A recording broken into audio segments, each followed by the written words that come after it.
When the people leave, the leaders they will have to follow. And all their lies and their alibis they will have to swallow. And it's you that has the authority for the one.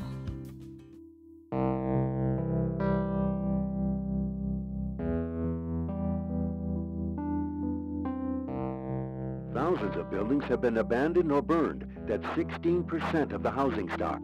43,000 apartments have been lost in the last few years.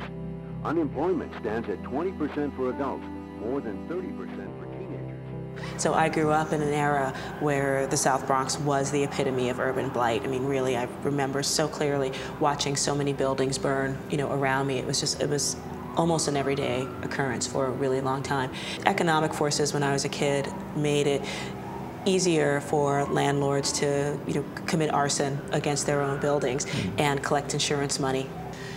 So seeing that kind of degradation of life was something, and knowing that the media proclaimed us as just some of the most awful things in the world, it absolutely reflected on me and on my neighbors, and I left.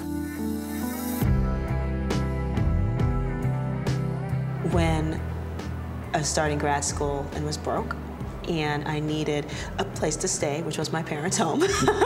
And fortunately, they let me in, which was good. But the funny thing is that had I not moved back home, and seen for myself the environmental degradation that our community was dealing with, and discovered that the city and the state were planning on building a huge waste facility that would have brought almost 40% of the city's residential waste to the neighborhood. We were already handling 40% of the city's commercial waste in my little community that was only about 1.25 square mile radius. We fought that waste facility, and we beat it, and worked with the city after that to help create a much more sustainable solid waste management plan. And it hasn't fully, been accepted just yet, but we're hoping that Albany will come to their senses and, recognize that it's the best possible, most equitable thing we can have, in the city of New York. Yes, when the people leave.